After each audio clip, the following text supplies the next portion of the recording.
All I can do now, I sit here, I cry.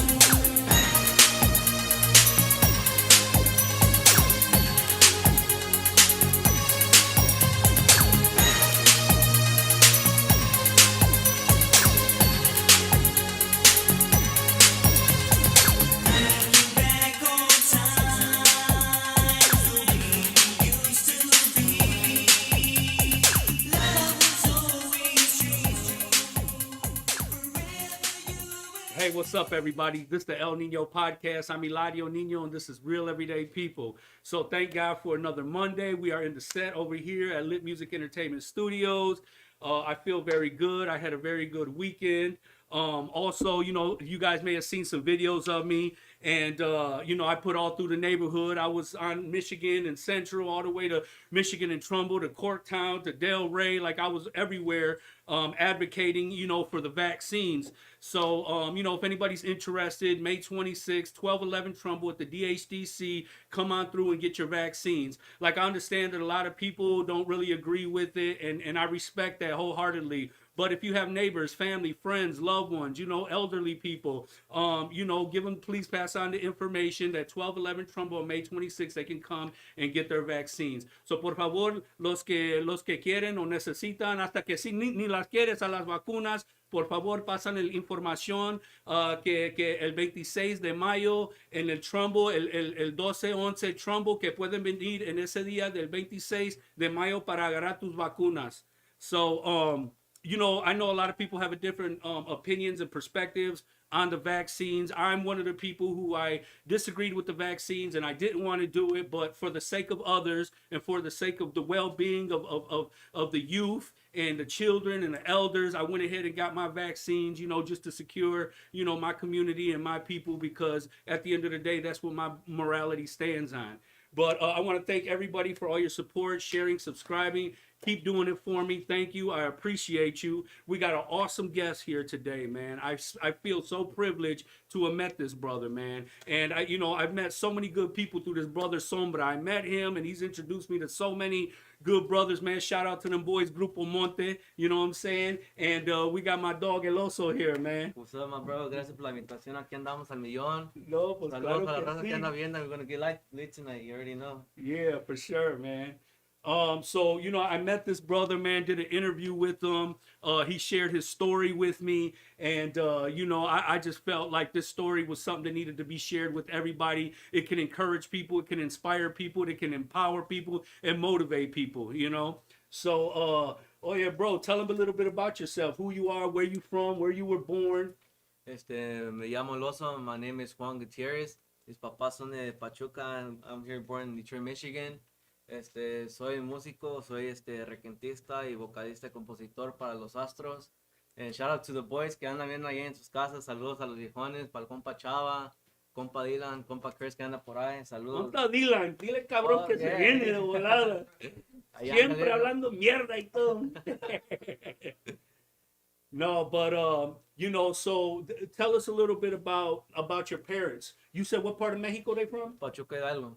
Okay, so when they migrated from over there, where did they come to? To Detroit, Michigan. Straight to Detroit. Yeah. They went over California, Texas, Yeah. Colorado, all that, came straight to the D. Yeah. Okay, so what was that story about? How come Detroit?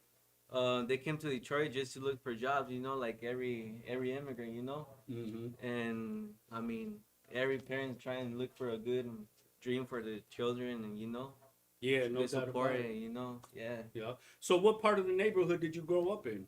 Michigan Avenue. Okay, Yeah. okay, that's a long strip. Yeah. Yeah. So tell us a little bit about your parents. Like, tell us a little bit about your father and then your mother. Well, my mom, she always there for support me. Gracias a Dios que la tengo aquí conmigo, and she always give me some advice. Even my dad also, both of them always be on my side, And I thank God for them for being here with me. That's good. So tell me one of the lessons that your father's taught you over the years. Well, they always be gonna be bad people. They always be talking bad, talking crazy stuff, and they always gonna be enemigos out there, and you're not supposed to listen to them. And always be careful who you trust out there, because they're not always real friends. And yeah. You know what, man? That's really good advice because, like, I'm 42 years old, and I've learned so much in life, but I learned a lot of my lessons the hard way.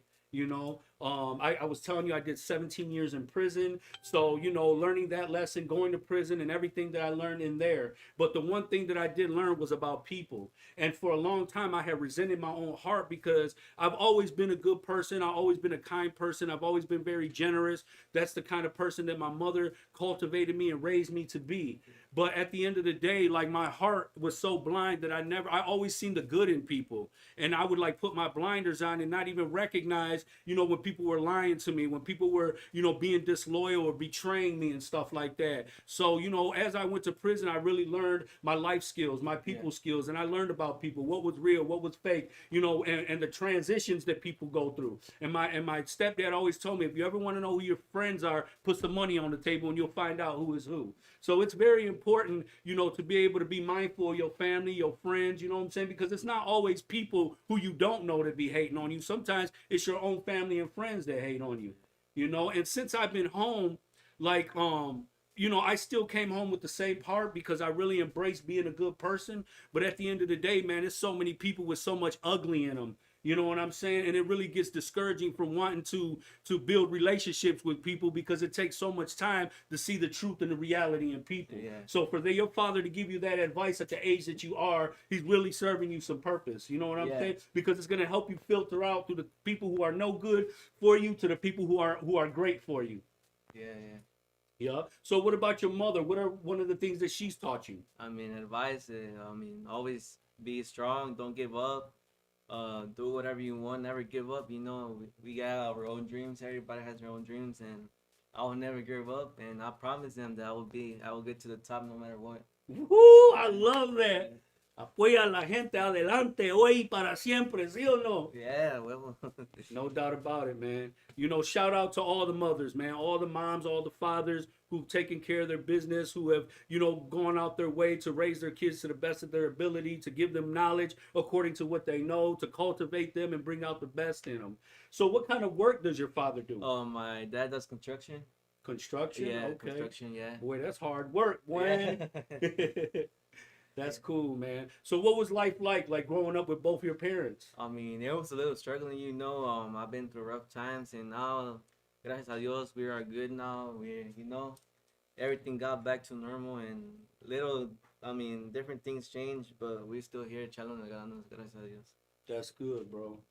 So, it's very obvious that the brother's in a wheelchair, and so it came during the interview that what the conclusion was. I didn't really understand the situation, but why don't you tell a little bit about, tell them about your situation and how you ended up in this wheelchair? Well, I ended up in a wheelchair by a car accident in 2008. I was 4 years old, and from there, my life changed around, and as I said, I thank God I'm still here, and aquí le ando echando ganas, and I will never give up. So when you say a car accident, like, did you hit somebody? Did somebody hit you? Like, because them things are horrible. Them are tragic. How, car accidents are terrible, bro. You know what I mean? And they leave people, not the same physically sometimes. Yeah. And in your situation, like, you had to pay that price. Like, tell us what happened. They hit us, and the things got worse, and. So you said but you were telling me that the police were chasing somebody, right? Yeah. They were in a high-speed chase? Yeah. And that person ended up hitting you? Correct. Man, listen, my heart was so broken, when I look at our community, when I look at Southwest, I look at it as beautiful because of the culture, because of the people. But we have a lot of things that are wrong with our community and with the mentality and the way that we live and the things that we believe in. And, excuse me, I forgot to turn my phone off, my bad. So I noticed that in the neighborhood there's a lot of speed bumps now through the neighborhood, and the reason that they did that is because there's always people always speeding, always driving recklessly, and it's just really unfortunate because it's always kids that are getting hit, in the middle of the streets or crashing into people, and this is the results of that. And this brother was 4 years old when that happened. You know, he was a child. So for him to be able to go through something traumatic like that, that's really heart wrenching. And I think that it's something that people need to look at. Like if you're watching this and you're one of the people who speed down the street recklessly, you know what I'm saying? Like take a look at this, because this could be your son. You know what I'm saying? This could be your brother. You know, this could be your father. You know, and it's just really unfortunate because we have to have speed bumps in the middle of our streets just to govern our own people in our communities. You know what I'm saying? Like we should be conscious and grown enough to not need the government to have to come in and put speed bumps in our streets because we don't know how to act, because we have different values. And you know, you go to the suburbs and you don't see that type of stuff in their community. Why? Because they care. They care about the community. They care about their neighbors. They care about their people. You know what I'm saying? So at the end of the day, as much as I love my people, we have to do better always. Yeah. You know, so I can't imagine what it was like since 4 years old. You've been paralyzed, right? Yeah, correct.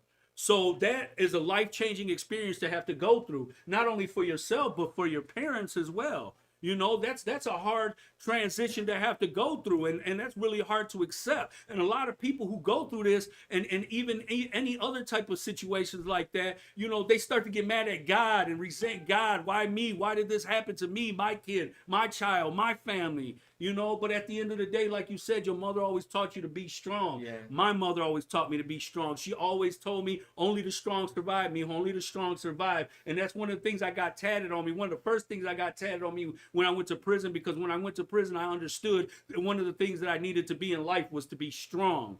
But at the time, my interpretation of being strong was, being chingon, you know what I'm saying? But it was over the years and over the time of going through my experiences, I realized that the strength comes from the mind. When she was talking about only the strong survive, it doesn't matter what situation. If you're in a wheelchair, if you're on crutches, no matter what the situation is, only the strong survive in the mind. You know what I'm saying? Yeah. And that's very important. And I'll tell you what, bro, you have inspired me so much by your story. And I want everybody to hear your story. Yeah. You know? I mean, I've been to rough times, you know. People doesn't know, you know, people been asking me. I mean, sometimes it's hard for me to express because it's a little emotional, but I mean, como digo, hay que echarle ganas y no hay que rajarse en esta vida, bro. Mm-hmm. So, what schools did you go to? First, when I was a little kid, I went to Henderson. Where's Henderson at? Henderson is in West Chicago in Greenfield. Was that West Side? West Side, yeah. Okay. And what was it like going to school over there? I mean, it was really different because, you know, it was mostly where black people, and yo era el único paisa que había ahí. The only Mexicano in the whole place, huh? Yeah. Okay. So, what was it like going to school there? I mean, it was kind of different because, I mean, their style was different, you know. I got to get used to it. And, I mean, I got used to it. I met some friends. I was cool with some people. Okay, that's cool. And, yeah. All right. And then you went where after you left there? To Munger.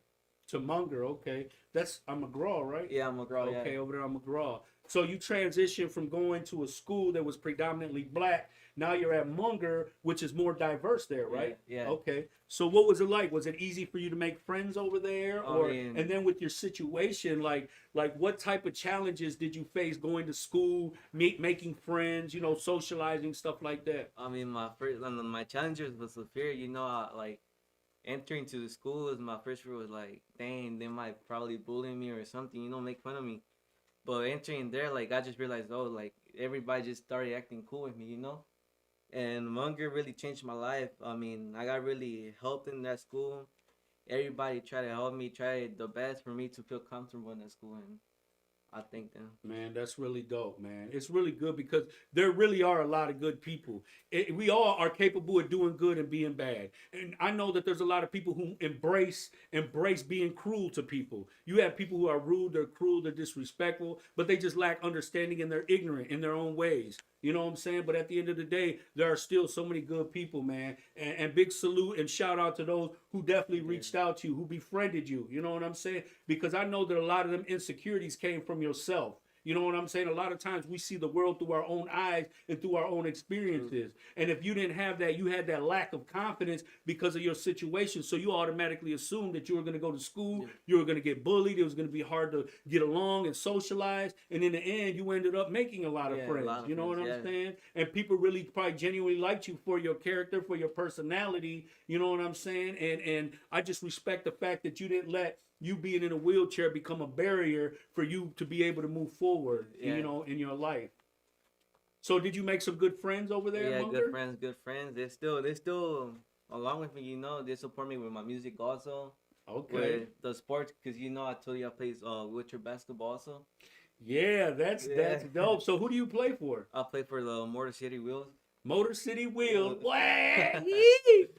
So, you know, Motor City, we touch all bases. It doesn't matter if you're in a car, if you're on a bike, if you're on a scooter, or if you're in a wheelchair. Motor City, baby, we all through this thing. Yeah, you already know. But yeah, I mean, they support me in everything, and I thank them for helping me in everything. And, you know, I'm blessed. Because that's definitely got to help your confidence, bro. Yeah, you know what I'm saying? Because can't nobody understand what it's like to be in this situation. You know, there's a lot of people who commit suicide, bro. You know what I'm saying? There's a lot of people who live miserable lives. They OD on drugs. They try to escape, you know, the situation, and they become imprisoned by their situation. And it's hard for them to grow, or it's hard for them to look past the situation. So, you know, when I met you, bro, like, you were very vibrant. You were very positive. You were very ambitious. And most of all, bro, you were resilient, bro. You know what I'm saying? And I love that, and I respect that. And the brother is only 16 years old. You know what I'm saying? He's 16 years old. For 12 years of his life, he's been in a wheelchair. And I mean, this guy has done great things from where he's at. It has not stopped him at all. So you said after you left Munger, what school did you go to? Oh, Western. I'm still Western.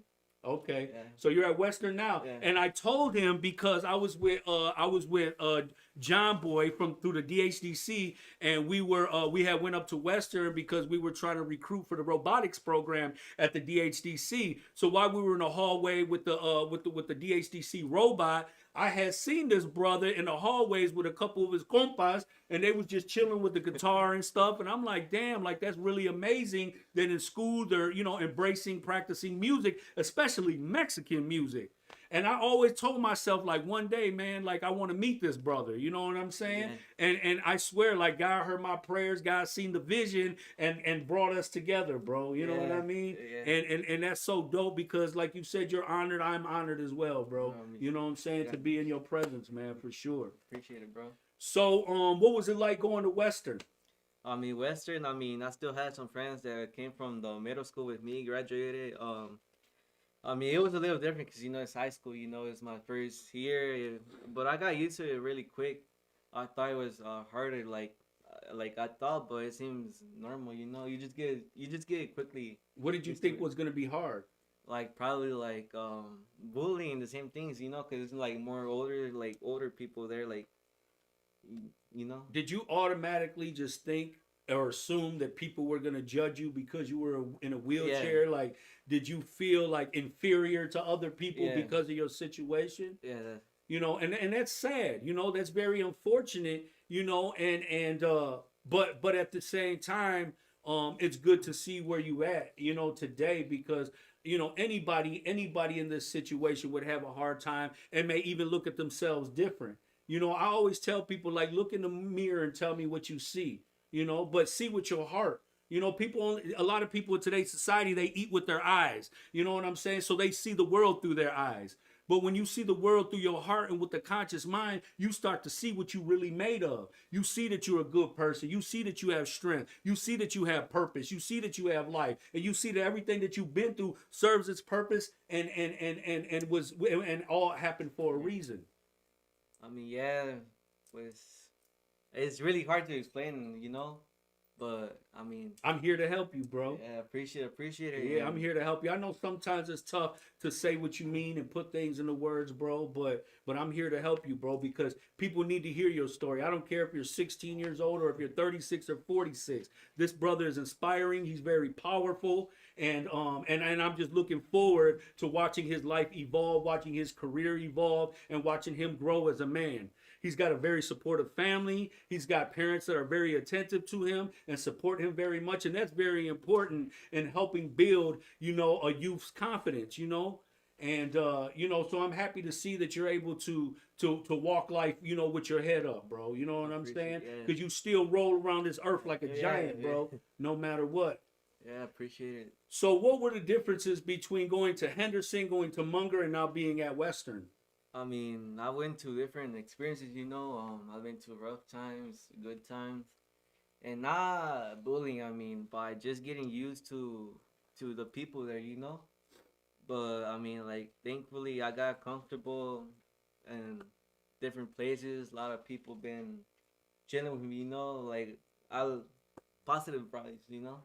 Because it's never really easy when you have to make a transition. It's like you just started making friends at one school and then you get settled in, and the next thing we're moving to a Yeah. different part of the neighborhood. Now I got to go to another school, and it's like, things are unpredictable. I don't know how it's going to go. You know what I'm Yeah. saying? And then you start to live that trauma all over again. Like, oh man, are they going to pick on me? Are they going to go through this? Am I going to go through that? Tell me some of the struggles that you really dealt with when you were in school. I mean, like, just bullying. Like, what would they say? What would they do? Like, when they bully you, like, I mean, what can they do to you? What can they say to you, bro? Like, I mean, I don't have, like, sorry to explain, but you know how it is. You know how they Yeah. are sometimes. Just Yeah. te critican nomás, you know. Yeah, I understand. And So how were you able to move past all that, though?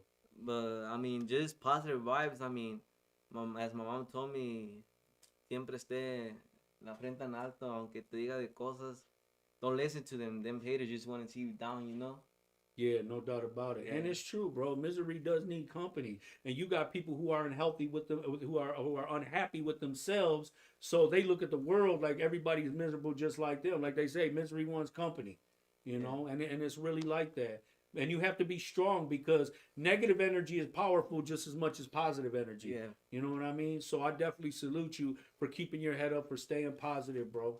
Appreciate it. Yeah. So I remember you were telling me that when you went to Western High School, like it was different. It was a little bit easier for you to get along because there was a lot more raza there. Yeah, more raza, and I mean, we got, ya sabes, the ambiente, you know, is the same, you know, and like I see the difference between Henderson and Western, cause you know, in Henderson it was the black people, it was a different style.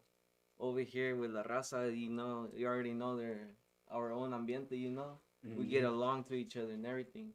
Speaking Spanish, Yeah. you got the same interests in music, artists, just, the culture, everything that brings Yeah. you together. So, like, I went to school in River Rouge, and most of my school was predominantly black and white. And there weren't too many Latinos in there, you know what I'm saying? But at the end of the day, it was nice to see that kind of diversity. But I always used to, every weekend throughout the week, school breaks, I was always in Southwest with my family. My uncle, my tío Cito, he had a tortilleria back in the days on Central and Vernon called La Potosina. And I used to love working there and just, being around the culture, being around the family, the people, it was just different. And then when I went back to Roots, to my mom's house, like, the thing that it taught me is communication skills, social skills, and that's a privilege for us because now we understand the style, we understand the language, and we're able to move around and go places that not everybody can. You know what I'm saying? Everybody can't go into a black community and make friends and get along. No. Everybody can't go into a white community and just fit in and get along and make friends either. But it's always best when you go into your own community with your own peers and your own people, you know what I'm saying? Because they have a lot of the same point of view and perspective that you do.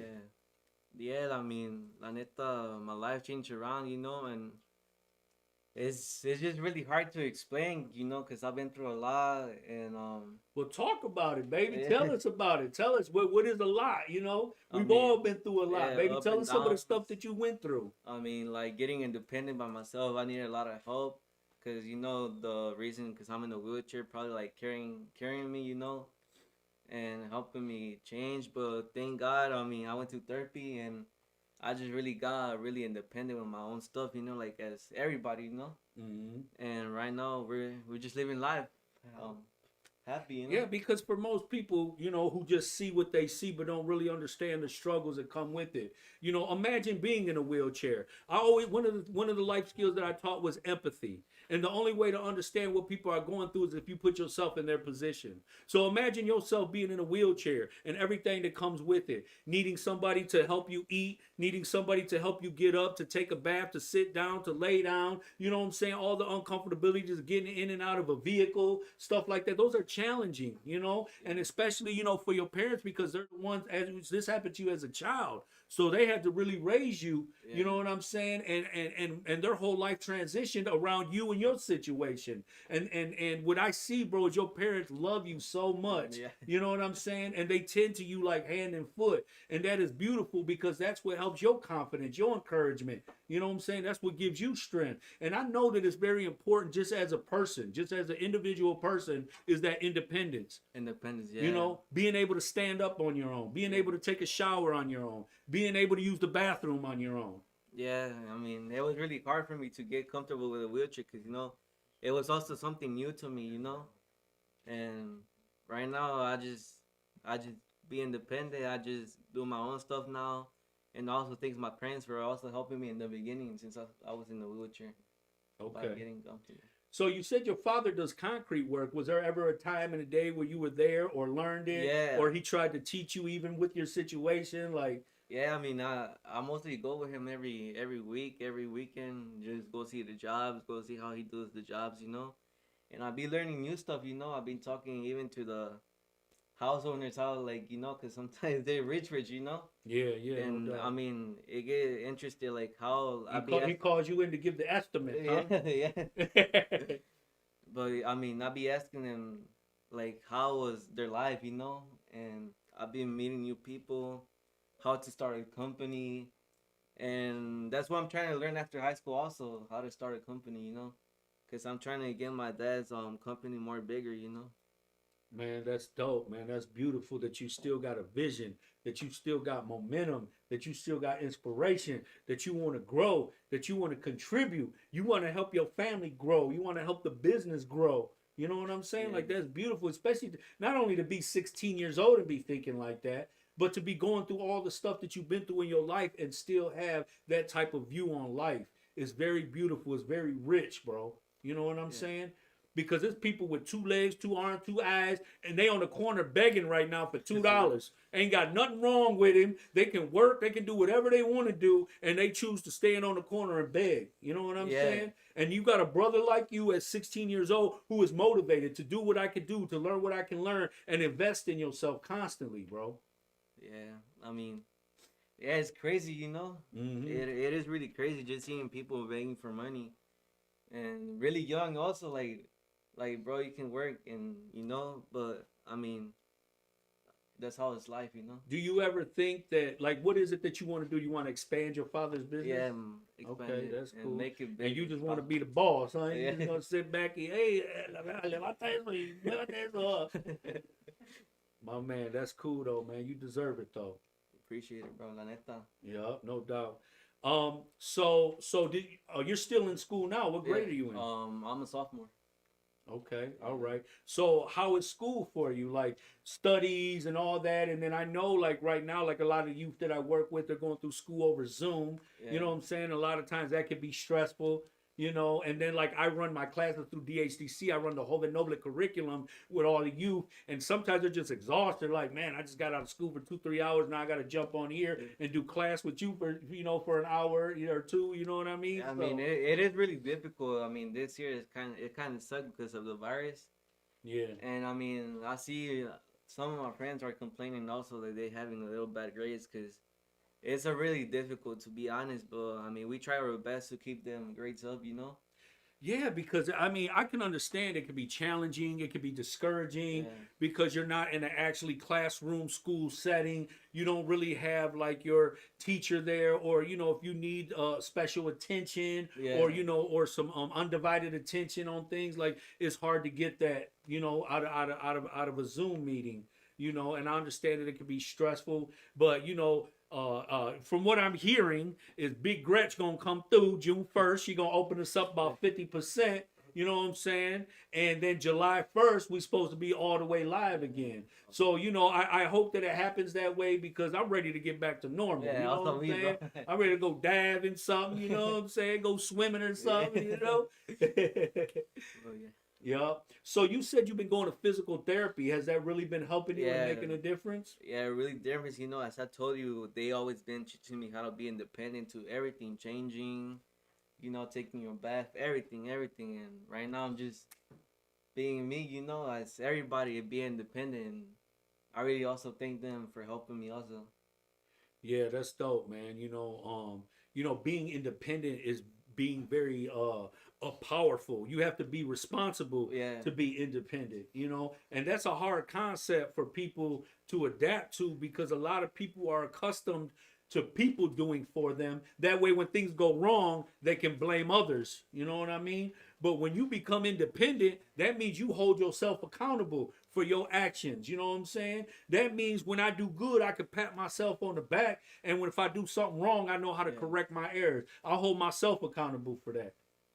So I really appreciate that, and I respect the fact that you struggle for your independence, and not only the independence of who you are as a spirit, you know what I'm saying, but fighting through the therapy yeah. because I know that ain't easy. You know No, what I'm saying? yeah, But you fight through it because you want what's best for yourself. You got to let that inner guerrero come up out of you, bro. yeah, You know what I'm saying? And fight for your wealth, fight for your health, fight for your life. You know what I'm saying? Like that's dope, bro. yeah. That's very powerful. Sí, pues hay que echarle ganas, and I mean, every life is hard, but you gotta get through it no matter what. Even if you're thinking negative, always try your best, think positive out there, and no más que no se rajen. hmm So one of the things that I learned was to always surround yourself with like-minded people.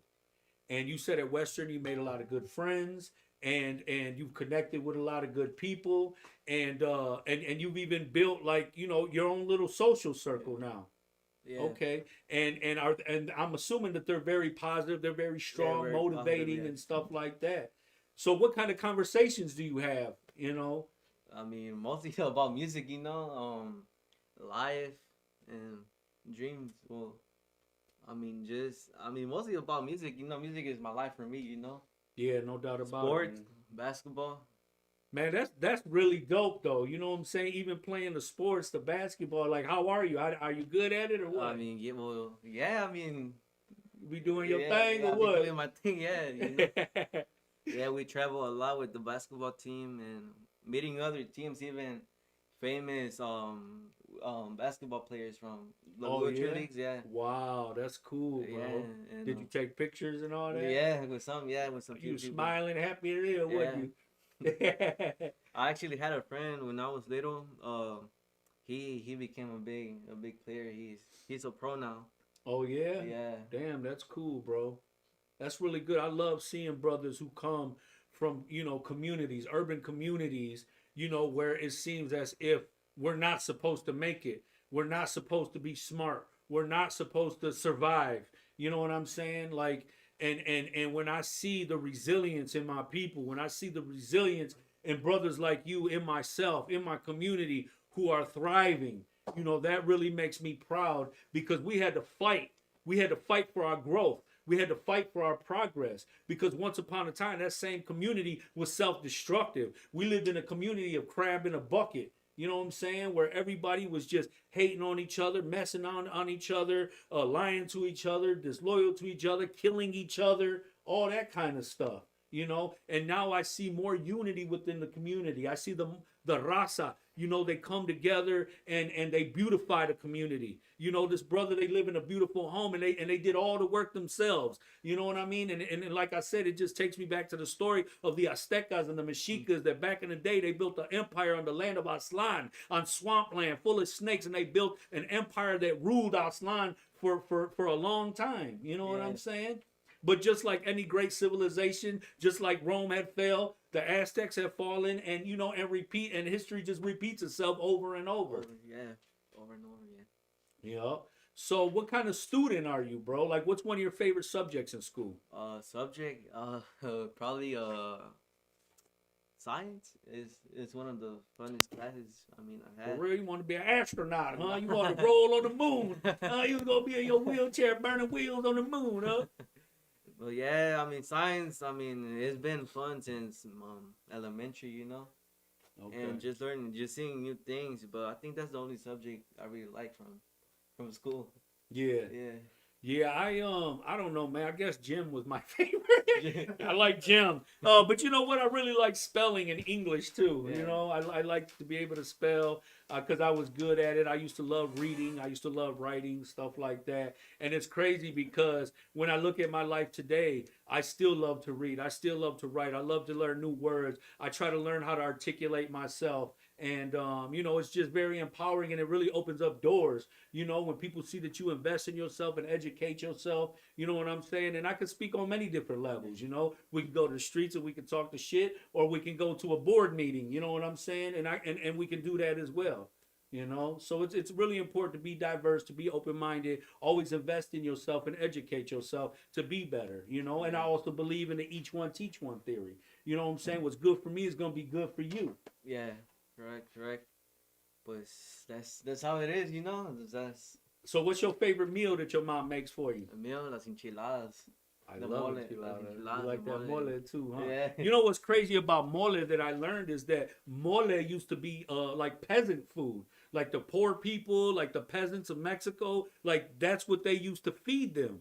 You know, and now it's become like a rich plate. Like Yeah. this is the plate that you know the kings eat now out here. You know what I'm saying? Yeah. But what do you like the chicken mole, huh? Yeah, the chicken. Yeah, I know, man. My mom, she makes like the best tamales in the world, but she makes flautas, chile rellenos. Yeah. Like, I mean, look at me. I'm built like a, you know, like a Pillsbury Doughboy.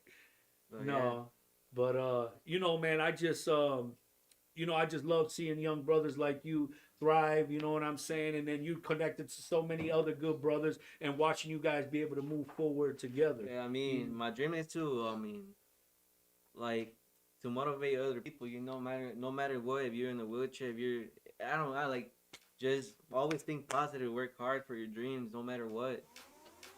That's one of my goals, just to motivate people, inspire them, and that's what I'm trying to do. You know. Yeah, no doubt about it, man. And it's good because there's too many people out here trying to motivate people to do the wrong thing and to Yeah. do bad things. We got a lot of poor leadership out there, negative people who want to do negative stuff and tear people down. But when you positive, bro, it's very contagious. You know what I'm saying? Yeah. And you contribute to the well-being of other people's growth. And it's not just 15, 16-year-olds or handicapped people that are going to be able to relate to you. We're talking about adults that are going to be able to look at you and be inspired by your resilience, you know, by your strength, by your positivity, bro. Yeah. You know, you're very powerful, bro. You know how powerful you are? Huh? I don't know, man. Yeah, I mean, you here, baby. You right here, you know? You making music, and I just don't want to get too far into the music because in the second part, that's when we're gonna focus on your music. We're gonna focus on your career, your goals. So you want to you're doing your homework and make sure everything's good because you want to graduate, Yeah, right? yeah, I want to graduate. Yeah, that's the first thing I want to do. Hell yeah, that's dope. Has anybody else in your family graduated? No. So you'll be the first one then, Yeah. huh? And you're the only child, right? You don't Yeah. got no brothers, No no brothers, I'm sisters, the or only child, nothing, yeah. huh? So you had to meet a lot of friends, to Yeah. make some friends, huh? Yeah. What's it like being the only child? You get spoiled or what? I mean, You know, you're spoiled, you flowered in the bud. Like, you know, life was hard. And, no mames que hard.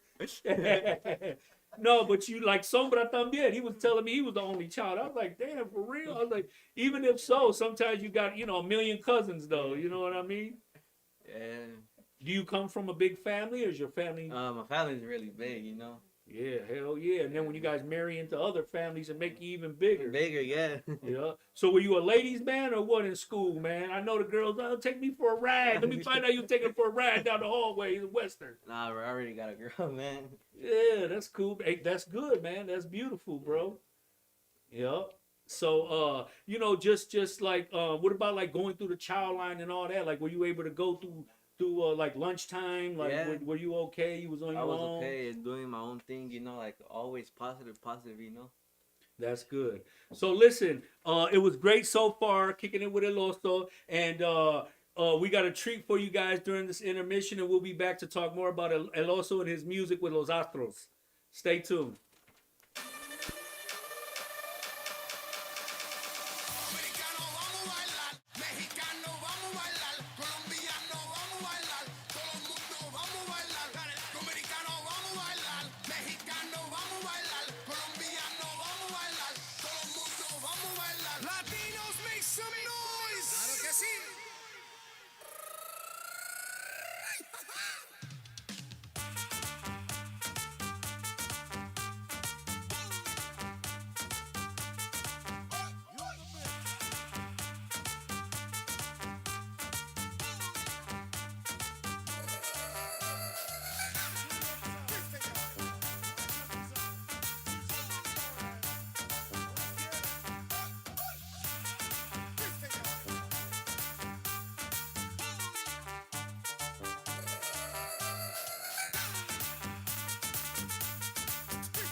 Freestyle after dark.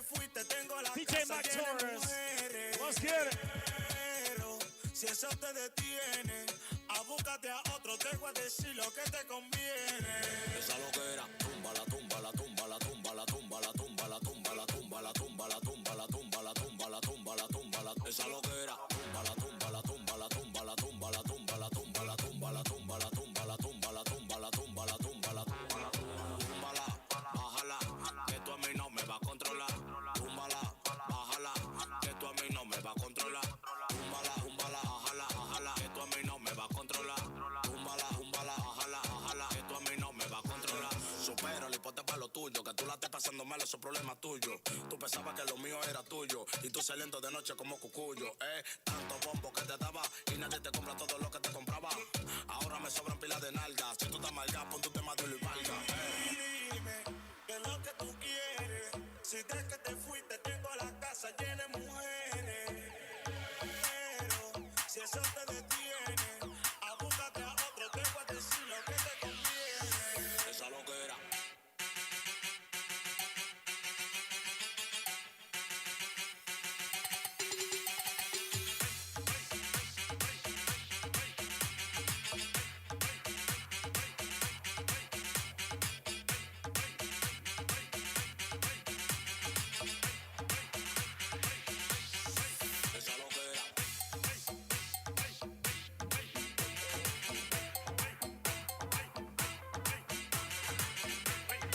Bring you that flavor.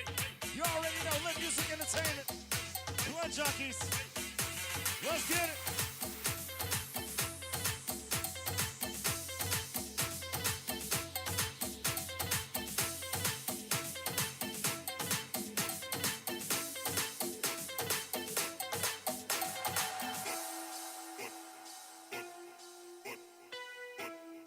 Your girlfriend's favorite DJ, DJ Mike Torres. Body shape.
You're in the mix with DJ Mike Torres.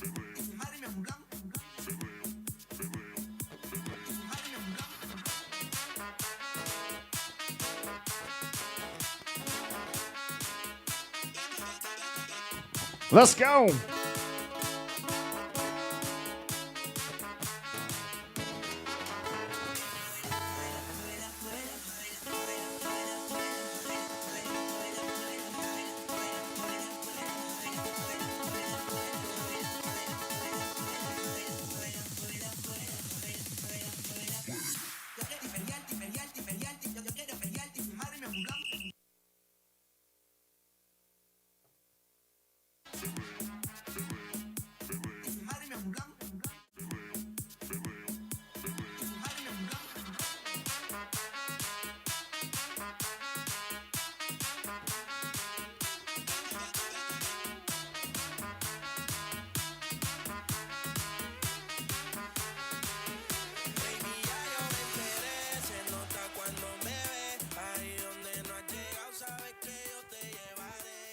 All right, everybody, you already know where you at. You at Lit Music Entertainment Studios. We at the El Niño podcast with Eladio Niño. As always, I always try to create this platform for our artists, for people with skills, with people with talent. And we got this brother El Oso. He's got his partner with him. They about to do, these are Los Astros, the Southwest Detroit. They gonna get down and play something for y'all, man.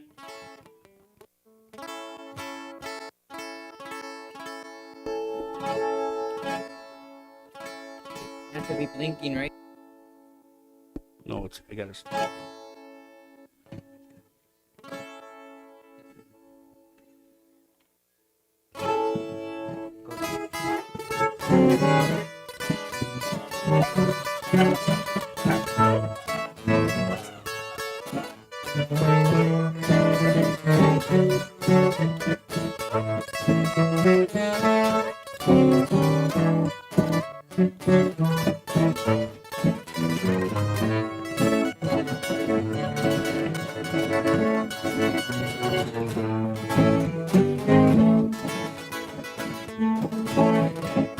Como la ven mis amigos, ahora no traigo dinero, y haciendo lo mismo, no dejan de los sinceros, lo que vale es mi persona, y no siendo delantero.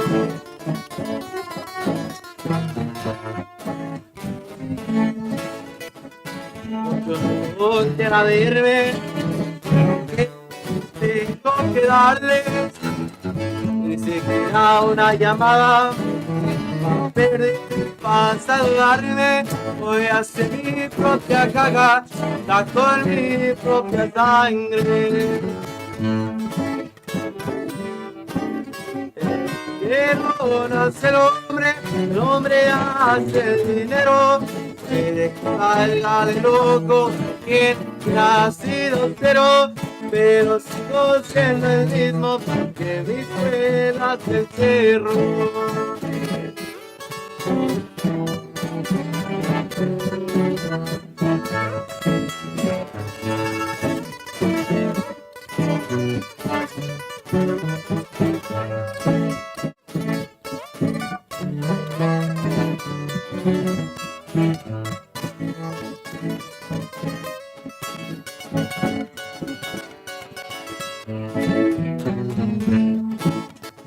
No quiero que te me rime, que las malas se fueron, cuando quieres con desprecie, que vayan a sentir feo, que yo guarde su distancia, que ya me hice batrero.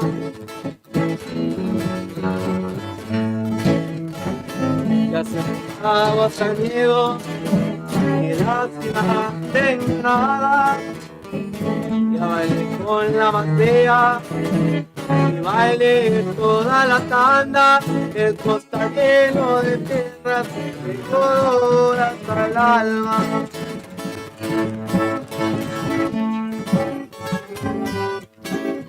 Todo lo que les ha dicho, basado al 100%, de ver diferencias. traigo mucho sentimiento. Esto está lleno de tierras, me dejó dolor hasta el pecho.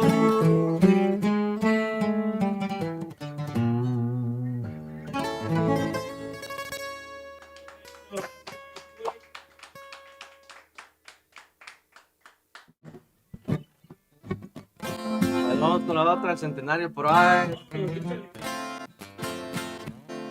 Eres pobre, tú humilla a la gente. Si eres rico, te tratan muy bien. Un amigo se metió en la mafia porque pobre ya no quiso ser.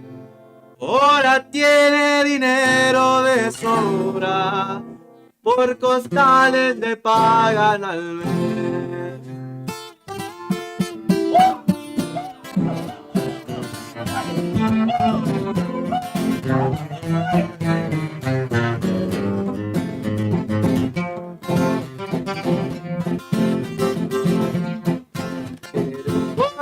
Mira la gente, rico te trata muy bien. Un amigo se metió en la mafia porque por ella no quiso ser. Ahora tiene dinero de sobra, por costales le pagan al mes.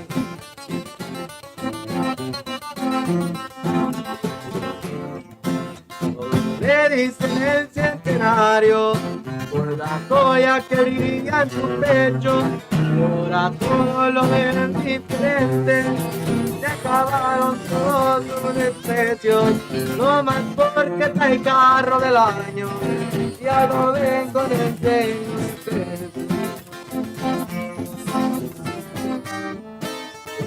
Tiene un gabacho, pero no deja de trabajar.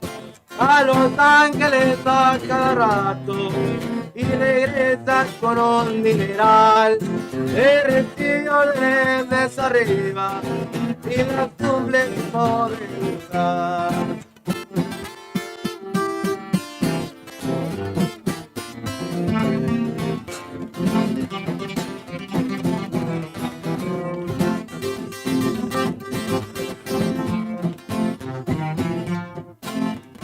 Y hoy se acostumbró, por eso no le tema nada.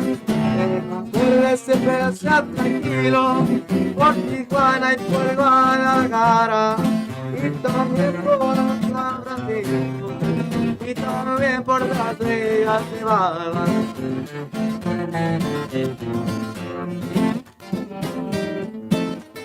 Hacia al dinero, pero se necesita valor, porque aquí no hay ningún pertenezco, no te permite ningún error. Siempre que anda rifando el pellejo, con las leyes y con el patrón.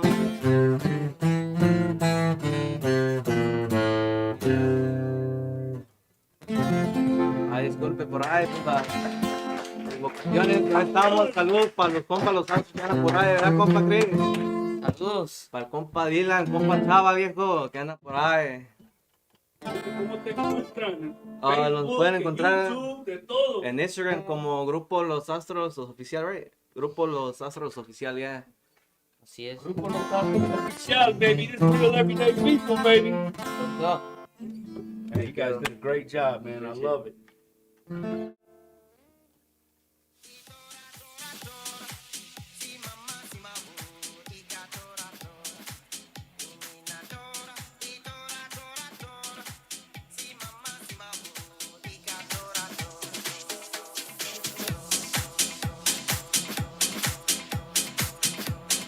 Girlfriend's favorite DJ, DJ Mike Torres.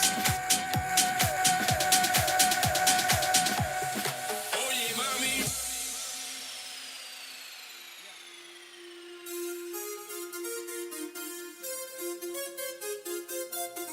Esto es un party por debajo del agua.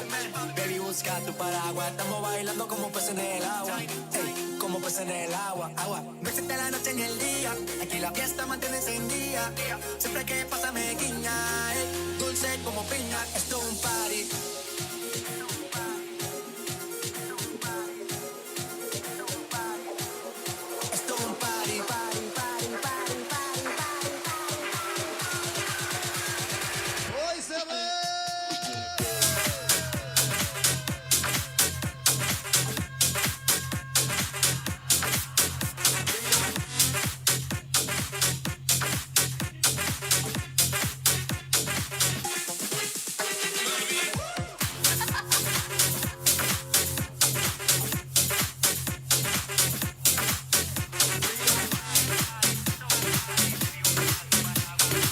You're in the mix with DJ Mike Torres. Bringing it to you live from Lit Music Entertainment Studios in Detroit. This is Freestyle After Dark. Let's go.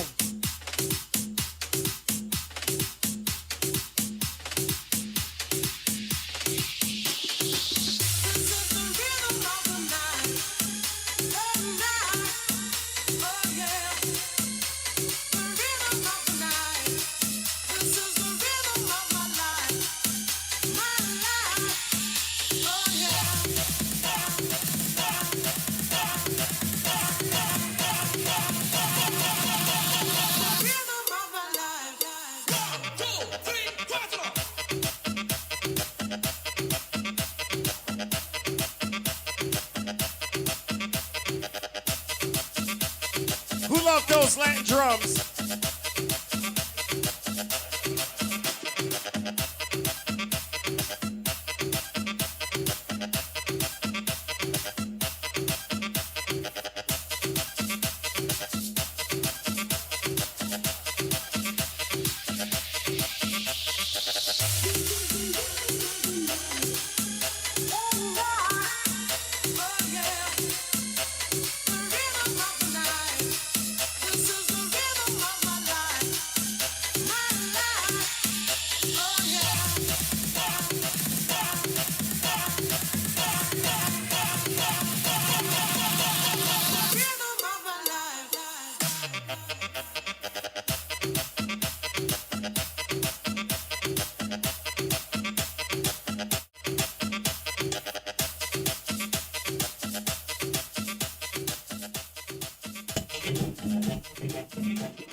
Yo, what's up, everybody? This is the El Niño podcast. I'm Eladio Niño, and this is really everyday people. I want to thank everybody who tuned in and people who continue to stay tuned in. For those who are sharing and subscribing, thank you. I appreciate you. I hope that you guys appreciated the performance that also Los Astros they put on. These are young brothers, you know what I'm saying? And they're masters at they skill, and they got so much life and time to get better at what they do. And I'm looking really forward to their growth. So as you know, every segment I always start out with a positive quote. So this was one that I had learned in prison, and it really changed the perspective of how I seen things. It goes like this. I once knew a man who had the blues because he had no shoes until he met a man on the street that had no feet. And even though I know it rhymes and it sounds funny, but if you think about it, it's really something to be grateful for. It teaches you gratitude, because when you may think that your situation is bad, no matter what you're going through, there's always somebody who has it worse. You know what I mean? So it's important to be optimistic, to be positive, and to be grateful for the things that you have, because, you know, life is never promised. You know, it's really sad and it's unfortunate. Yesterday, I ran into an old friend while I was going up to Myers, and he told me that he was homeless, you know, and I haven't seen this guy in about at least 20 years, you know, or more. And I really instantly wanted to get emotional because, you know, since I've been home, you know, I've been seeing so many people addicted to drugs, people who have OD'd over drugs, people who are homeless. Like, I just don't understand it, like how people allow themselves to get to that point in their lives. But, you know, I know that I can't change the world, but I change the world that I live in. And I know I believe in the each one teach one theory, and I can't save everybody, but I pray for everybody. But I know the circle that I keep with the brothers that I associate with, we moving forward, and we being examples of leadership, positivity, and recovery. You know what I'm saying? Like, we're all recovering from something, but at the end of the day, we're all moving forward. So I say a prayer for anybody who's dealing with addiction, who lost somebody to addiction. If you're homeless, you know, get it together. You have the ability and the power to do that, you know. So we're going to get back, you know, my man also, he brought some of his partner back. You guys introduce yourselves real quick. Yeah, I'm Chris Plasencia, acordeonista en armonía for Grupo Los Astros, que están acá. Dylan y compa Chava. Dylan, ¿qué onda, güey? ¿Dónde estás, cabrón? What's good, Raza? I'm back at it again, man. Otra vez, man. Muchas gracias, man. Next week, I'm going to be on it too. Watch. Man. Yeah. After that, I'm gonna be on it. You'll be on every episode, huh? Right. No, man, it's really dope, man. It's really a privilege, man, for me to be able to connect with these brothers and so many more that are out there. I look forward to working with you brothers, watching you guys grow in your careers and in your skill trades. Like, what is it that got you into music, bro? I mean, Since I was little, you know, it was popular Duranguense. I always used to dance. When I used to walk back then, I used to sing, play instruments. Luego le agarraba los trastes a mi mamá. I just pretend they were instruments, and I would just. What you got, a spatula or Yeah. what? And then I opened the oven, you know, the top where you open it. Yeah. I just got up in there and just pretend it was a stage, and I just started. Are you serious? Yeah. Dang, But bro. I mean, but you know, music changed. You know how the generation changed. Even the botas changed. Yeah. You know, I came home thinking that the points were still on. Everybody got the block now. I said, oh, now I got to give me some block toes, you know? Well, like as every artist, every kid, the inspiration was Ariel Camacho. You know. Ariel Camacho? Yeah. Okay. Where's he from and what kind of music does he play? He's from Sinaloa and he does corrido serreño. Oh, okay. Okay, so what about Vicente, man? You grew up Vicente, listening to yeah. Vicente, Ramon Yeah, Ayala. my parents always play those songs. Por tu maldito amor no puedo terminar con tantas penas. I Shit. love it, boy.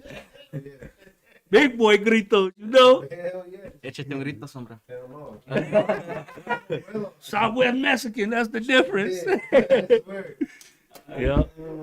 So, what was one of the first instruments that you learned how to play? Well, to be honest, like, We find out you started out with the flute, yeah, the flute, the piano, the accordion. the piano too, huh? Yeah, boté todo, bro, until I really got interested in the guitar. Okay, and the guitar and the accordion too, huh? That didn't work out Nah, for that you. didn't work out for me. Who like? Did you like Eliseo Robles, Ramon Ayala? Like these were some of the guys who played. Yeah, them times, yeah, that was. Okay, that's cool. So what was it about the accordion? I mean, it doesn't even look simple at all. It looks so difficult. You know what Yeah, I'm saying? the accordion was, I don't know, it just caught my attention for a minute, but then You lost interest in it quick. yeah, once I you mean, couldn't I get was it I was together. little by them times, you know, Yeah. and like I got a piano, nothing. I learned none of them. The flute, nothing. What about the drums? You ever tried the drums? no, the drums? Nah. Man, when I was younger, man, I used to love playing the drums. I thought I was sweet, but I really wasn't, though. You know. But And what about you? You said who? accordion and the guitar. I mean, well, I got into music. I was born with it. My dad used to play jazz and Wow, for grupo. real? Yeah, he was in a grupo. It's like almost 25 years ago. He was in Okay. it. He played the bass. I mean, he motivated me to play music. Damn, so you were raised with it. That's Yeah. really dope. Who did you look up to doing the accordions? Like, Well, I started the accordion because my uncle, he plays it. He used to play it, but he taught me a couple songs. This was back in like 2016. It started, and then in 2018, I got my first accordion, and I just stayed with that. wow, for real? Yeah. Man, that's really dope, man. And then to be at your age, you know what I'm saying? Like, Yeah. you got so much life ahead of you, bro, for you to get better, to be learning. I can't wait to see what you sound like, your guys' music sound like 5 years from now. You know what I'm saying? 3, even next year. You know, your voice is going to change. It's going to, it's going to mature a lot. Your music is, because you guys write your own music as well, Yeah. right? Like, that's really dope, man. You guys ever plan on maybe coming out with an album or anything? yeah, we're Yeah. planning soon. We were talking about that. We're planning of doing all the grupos from here from Detroit doing a whole album of covers or. And Well, they- let me know if you need somebody to do gritos in the Yeah, background. no. I'm doing gritos. That's my instrument. You know, I do the grito. I get that from my mama. No, man, these groups, Los Astros, they're very different. Like, a lot of groups out here, they do a lot of corridos, which is dope. You know, I love corridos. But they also do corridos, but also cumbias. You know, they do, like, accordion. They're the first group that I know from here, young motherfuckers, you know, that do accordion. You know, un grupo con accordion. That's what that makes them really different right now. That's dope. And then the diversity, though, in music, because everybody can't play genres, like you said. A lot of people just play corridos because that's what they're accustomed to. You know what I mean? But when you can play cumbias, you can play, rancheras, corridos. You can do all that. Like, that's real skill. Yeah, tratamos de tocar de todo, you know. I mean, Del es el mero ambiente out there, you know. But we really try to do everything for the people out there to have fun, you know, buen ambiente. Mm-hmm. Whatever the people love. Yeah. Anything from the 60s to the new generation. Yeah. Anything. Dang, that's dope, bro. So when's the last time you guys did a gig? You guys do gigs? You guys book Yeah. like events and do Yeah. concerts or stuff like that? It was like a week ago. Right? Yeah, a week ago we had a gig. Did you do festivals and all Yeah. that good stuff? You guys know EJ and Yeah, EJ, Reyes and yeah. them, like, man, them guys are solid brothers, man. Those are the culture creators. Shout out to them brothers, man. Much love to y'all. And I can't wait to see what's in store for us and how we work together. El Nino Podcast, Los Astros, Southwest Mexicans, Lit Music Entertainment, and so many more. You know what I'm saying? Like we all coming hard, man, and we representing unity. And we represent talent, power, strength, and skills and all that good stuff, And I just love your guys' spirits, man. You guys are on the right path, man, to doing some great things. Thank you. And then you with your music, bro. I love the way that you mix your music. You got the whole vaquero style. Like, I love that, That's the whole point of being Southwest Mexican, man. You gotta represent Southwest, but if you're Mexicano, you gotta dress vaquero, Yeah. If you think about it, man, my music, I involve a lot of my homies that play como rancheras or corridos in my songs. So honestly, what we're doing is really unique, man. That's why I'm really proud of calling these guys my boys, Yeah, no doubt, man. It's just, the raza has always been like generations of diversity. You had the zoot suiters, the pachucos, you had the cholos, you had the rancheros, you had like so many different, genres of Mexican fashion and style and stuff like that. You know what I mean? And it's nice to be able for everybody to incorporate it. You know what I mean? Like even in rap, like one of the first Mexican rappers I ever listened to was like Kid Frost. You know what I'm saying? This is for La Raza. Like that was sweet to me, And so just to see it evolve and even get in the rap game like it is, you know what I mean? Yeah. Hopefully soon we'll do something like Banda MS and Snoop Dogg did with my compa Sombra. Woo! Something close like that. Yeah, that would be dope. Yeah. No, That would be- una como de Jera, güey. Jera y Chris Nomad, I think. The Botella tras Yeah. Botella. Yeah.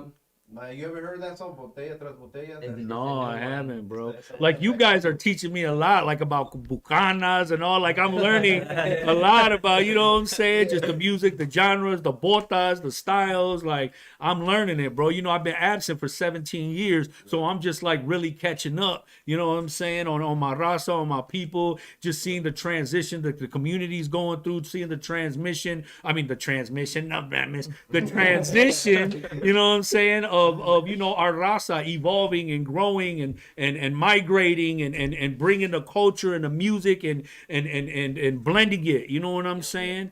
Like I said, growing up, I was always criticized by other Mexicans, and because I'm from Detroit, and Detroit has always been known for being predominantly black, but that's a style that we Mexicans, we from Detroit, we embrace that. You know what I'm saying? We diverse, we acknowledge our black brothers, white brothers, Arabic brothers, and we stand on our own. You know what I'm saying? But that's what makes us powerful. That's what makes us talented, and that's what helps us move forward and grow bigger and grow stronger. You know what I mean? Yeah. So what does the future look like for you, bro? Like what are your plans? You know what I'm saying? Besides July 10th, you're gonna come over to the corner ballpark, you know what I'm saying, at the wedding and tocar a couple for your dog, you know? Well, I mean, what I see in the future is more like inspiring other people, also accomplish my dreams, and not only that, also with the group, quiero que we get recognized, and just get to the top, and that's all we wish for. I mean, we're not trying to be like, like showing off or nothing. Yeah, like, yeah. It ain't about the fame. yeah, right? it's not about the fame. It's just that we just wanna queremos ser ambiente a la gente, get recognized, make them inspired. It's not only about the fame, money. It's nothing It's about about making your people proud Yeah. too. Yeah, no doubt about it, man. So, like how many songs you guys gonna put on your album? probably like three. 3 songs? Yeah, 3 songs. Okay, so they're gonna be singles then. Yeah. Okay, so are they gonna be different genres or are they gonna be like one? Corridos. Okay. So if you guys could play with one famous person, who would you play with? Si podías tocar música, ¿con quién lo tocas? I'd like to do a duet con compa Marito Aguilar, Grupo Vanguardia. Oh my Okay. God, this guy is incredible on the accordion. I want to do a single with him one day from Chicago. What? Oh man, listen, Jose Del Valle, he got all kinds of connections in Chicago. You never know what could happen, bro. You know what I'm saying? You know, this video could reach him. He could watch. He could hear you guys' music. You never know, man. Yeah. That's really dope. So, what changed you in your transition from playing instruments to being a singer? I mean, since I was little, I mean, I like to sing also, you know. You was in the shower singing one of you. Yeah, you already know. With the shampoo bottle. No, but I mean, it was Duranguenses that really got into me, and there it grew my like music to me, you know. Yeah, no And doubt about it. it just followed me until right now. Look where I'm at right now. So who inspired you to sing, and then like how did you learn about singing? Singing, it was since I was little. I mean, somebody that inspired me was Duranguense, as I said. Okay. Yeah, I like, you know, them times were kind of different generation, and me gustaba, you know. What about ranchera music? Do you guys like ranchera? Yeah, ranchera. Okay. Do you sing rancheras? Yeah, also. Yep, los dos carnales, uno por ahí, Okay. envidioso, cabrón y vago. Okay, then.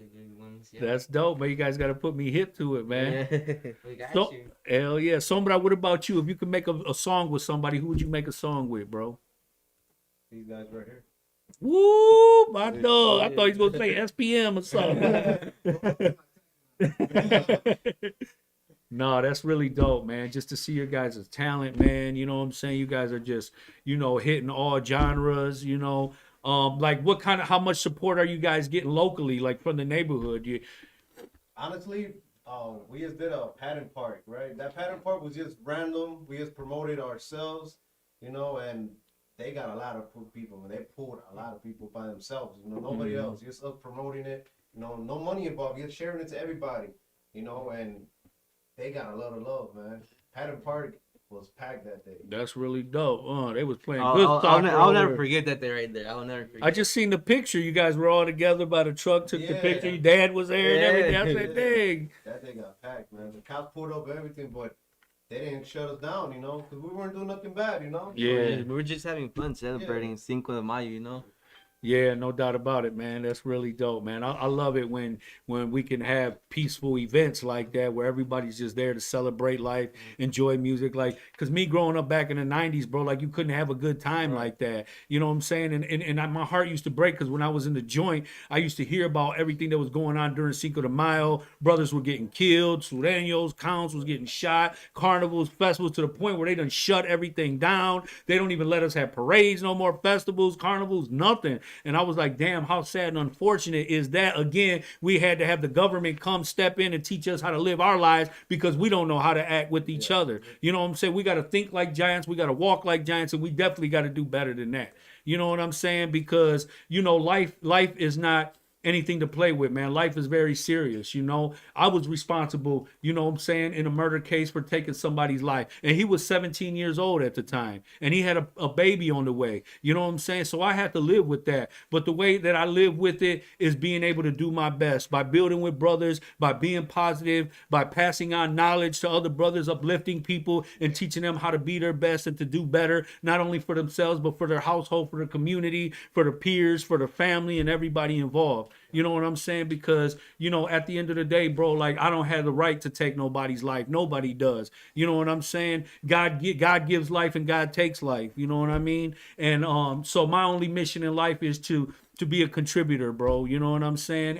And to uplift people, I had seen a study one time about two plants. and it was a college study where they spoke negative to one plant and spoke positive to the other plant, and the plant that they spoke negative to, it kept withering away and it died, and then the one that all the students spoke positive to, like, it was thriving. You know what I'm saying? And it's the same thing with us as human beings. We're powerful. We feed off the oxygen, the energy. Even there's even power in the conversation that we're having right now. You know what I'm saying? And and you're supposed to be able to uplift your people by compliment. Like they ever said, if you ain't got nothing nice to say, don't say nothing at all. You know what I'm saying? And people need to realize how powerful we are, how we're connected to the universe, how we're connected to the water, you know, how we're connected to the earth, to the wind, to the sun. Like all the elements that exist in the world exist within us. You know what I'm saying? So, you know, once you look at the world like that and realize how powerful you are, and you have the ability to build or to destroy, you know what I'm saying? I like to think that conscious brothers, knowing the power they have, will utilize their skills, their knowledge to be able to build and uplift people. And you know, the other day I was in an interview with a guy, and I was telling him how me being hired, I got a job at the DHDC like 90 days after I got out of prison, bro. You know what I'm saying? And how it's contributed to my life. You know what I'm saying? And I've lived a life that I never lived before. I'm talking about having a credit card, having a bank account, voting for the first time in my life. I got a loan on a car and paid that off, getting approved to buy a house, like just everything that's good, bro. You know what I'm saying? Like living like a regular civilian. You know what I'm saying? Instead of living like an outlaw on the street, never got no license, never got no insurance. You know, just selling drugs in the streets, carrying illegal guns, just all that madness. You know what I'm saying? Like all it does is bring destruction, you know, to yourself, to your community, to the people around you. You know what I'm saying? And just recklessness, you know, even put this brother in this situation, but he was able to overcome this. You know what I'm saying? And still rule this earth like a giant at 16 years old with so much life ahead of you, bro. You know what I'm saying? And I'm honored, I'm proud to be a big brother. You know what I'm saying? And to be part of of your support system, and vice versa. Because I'm really grateful that you guys were able to come here, and that your parents gave you permission to come here and be with us and sharing this and supporting me and supporting us. Like, that's beautiful. Like, that's what we need in every community, not just here in Southwest, in Chicago, New York, Colorado, Los Angeles, Texas, wherever you're at. You know what I'm saying? Like, we have the ability to unite, come together, build, and move forward together. You know? Yep. Yeah, man. We appreciate you. Yeah. Because there's not a lot of people that will support, you know, young people. Yeah. If you're not famous, they ain't gonna put you on. Yeah. You know, so that's what we gotta put each other on, bro. And we appreciate you. Man. Thank you, bro. Yep, for sure, man. Thank you, bro. Yeah, no doubt about it, man. I just, you know, I hear from a lot of local artists, and, you know, even DJ scene, all that. It's like everybody just want to, you know, be combative, be in competition with one another. Like, bro, if you got your style, that's what works for you. I do mine, I do yours, and we could do it together. We could throw events, we could throw festivals. You represent yours, I represent mine. We represent it together. You know what I mean? Like we supposed to represent something that's bigger than us. You know what I'm saying? And that's how I live my life, because for so long I used to live very selfish life. You know what I'm saying? And now I learned that doing for others and living for others, you know what I'm saying, is what keeps me going, bro. That's what keeps cultivating the goodness in me, and keeps a good spirit going. You know what I mean? I love being in the presence of people and being able to have good conversations, you know what I mean, that help build our spirits, build our intelligence, you know, and we feel good about it, you know, because we could sit here and talk about garbage all day long and not feel nothing. You might even feel depressed after that, you know? Yeah. So what do you guys think so far, man, of the El Niño podcast, the Lit Music Entertainment To be honest, Studios? I'm thankful for you for inviting me here.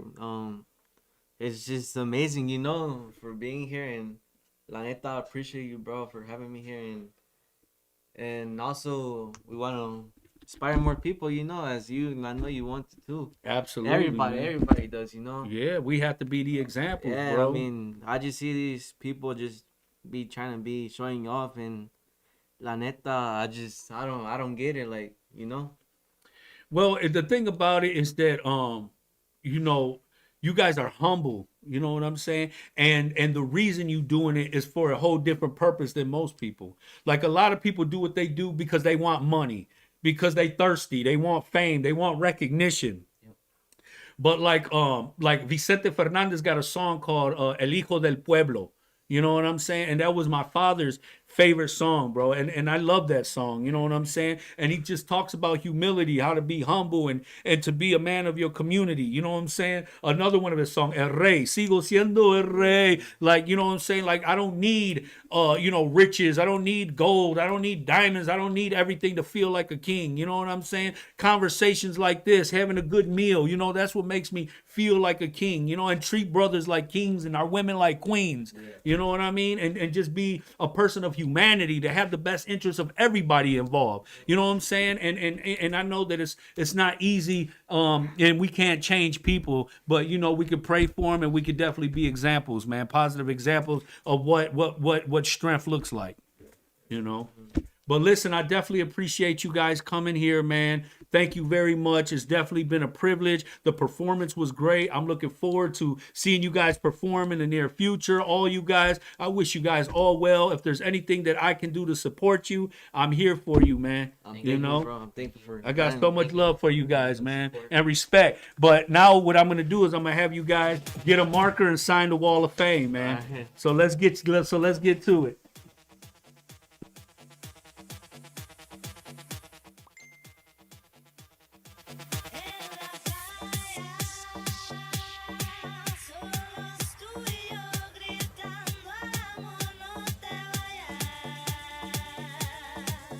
This is that guaracha. Bringing it to you live from Detroit.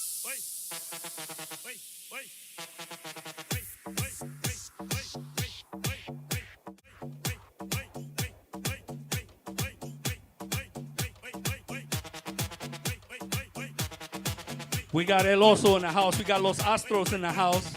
Go ahead and put your signature up there for us. And you too, brother. You too. It's on you. You ain't gonna get away with it. There you guys go. You guys are on the Wall of Fame at Lit Entertainment Studios. You've been on El Niño podcast. You did a great performance. Everybody was listening, paying attention. And I just salute you, brothers, man. And I appreciate you, brothers. And I wish you guys well. And we got more great artists coming up every week. We got a great show for you. Great stories coming up. And I appreciate everybody's love and support. And I ask you guys to all stay tuned.